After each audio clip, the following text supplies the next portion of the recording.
Hey Wealth Lab 7 users, Glitch here. Today, let's talk about what's new in Wealth Lab 7 Build 38. So let's get started. The first new feature in Build 38 is named data ranges. So whenever you backtest a strategy in Wealth Lab 7, and I just opened up this RSI2 strategy as an example, one of the settings that you control is the amount of data you want to use in your backtest. That's called the data range, and it's right here.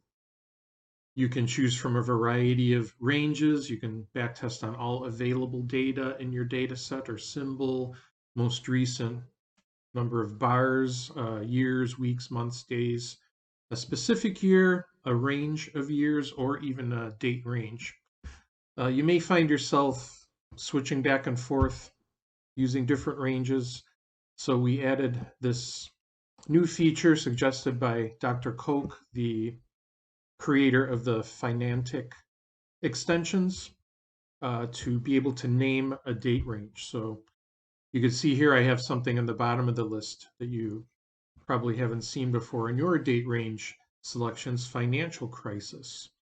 So when I select that date range, it automatically selects a year range from 2007 to 2009. Now, if I want to create a different date range, for example, maybe a specific date range, let's say January 1st, 2020 through maybe July 1st, 2020. Say we just want to test on the first few months of 2020. We can go ahead and click this save button, give it a name, 2020 first months. So now I have a new date named date range, 2020 first months. I could switch back and forth between the ranges. These ranges will also be available in our extensions. For example, the Price Grid Genetic Evolver has a couple of data range selections here, so you could then use your named data ranges in any place in Wealth Lab 7 that allows you to select a data range. So there you go, named data ranges in Build 38. Next, let's take a look at preferences, data. We have this new area here, streaming tick outlier filter. So this is a bad tick filter for streaming data. The purpose of this is to ignore any incoming streaming data ticks that are above a certain percentage threshold defined here from the previous tick. So the purpose of this, as you may know in Wealth Lab, you can open up streaming charts and streaming quotes. So let's take a look at an example here. Let's open up a Bitcoin chart. Let's go to a 1-minute scale and then select Binance as our streaming provider. And there we go. So here's streaming data pumped in from Binance streaming. So if I enable this, which it's enabled here in preferences, all of the incoming streaming ticks will be processed with that filter. And if there's any spurious ticks that are 20% above or below the previous tick, they will be ignored. So that's the bad tick filter in Build 38.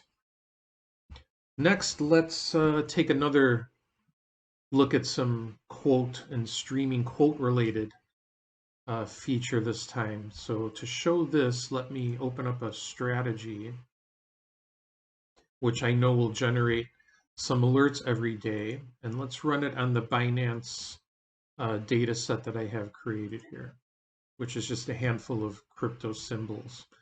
So I ran my strategy. It should produce some signals. So here's our signals. So now we can select all the signals and send them to a new quotes window with this button here. So we now have the signals in a quotes window. So there are there's 1 buy and 3 sells at these various limit prices. So when I turn on streaming, Binance will once again power these quotes, and you'll see them update live as streaming data comes in. However, the new feature here is if I click on a symbol, you'll see here, and if I make this window a little larger, it'll appear up here, a daily quote for the symbol, including the daily high and low price and volume. So there you go, a daily high-low volume quote for symbols in the quotes tool. So next, let's take a look at our workspaces in Wealth App 7. A workspace is a collection of windows and even collection of multiple main windows defined as a layout. So I have a bunch of workspaces here. So let's open one with the strategy monitor. So this workspace I just opened will have I believe a couple of strategies in the strategy monitor. Okay, the workspace is now open. You can see it has a number of strategies and they are activated.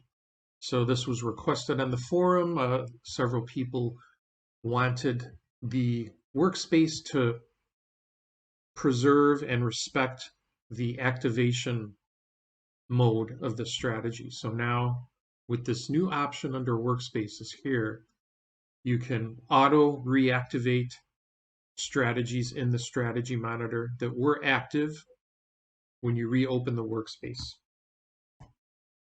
Okay, so next we have a new chart preference. So let's close down these windows here and open up a chart.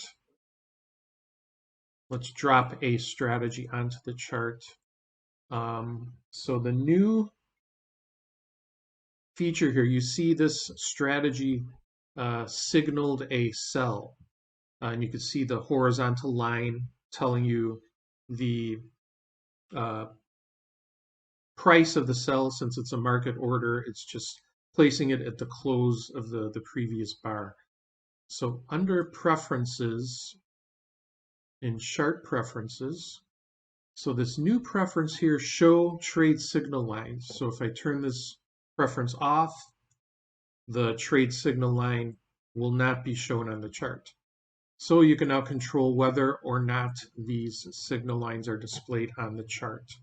Since we have the chart open, let's quickly cover the last feature implemented in Build 38, which is highlighting of the indicator panes as you move the mouse over an indicator. So you could see as I move the mouse over the indicator highlights the indicator line itself is made a little bit thicker. But now if you take a look at these labels here, you'll see as I move the mouse over the various indicators, the labels themselves are highlighted with a border. So in this way, if you're wondering what the value of an indicator is at a particular point, you can take a look at the label and then see which indicator your mouse is over and easily know which of these indicators you are observing here in the chart.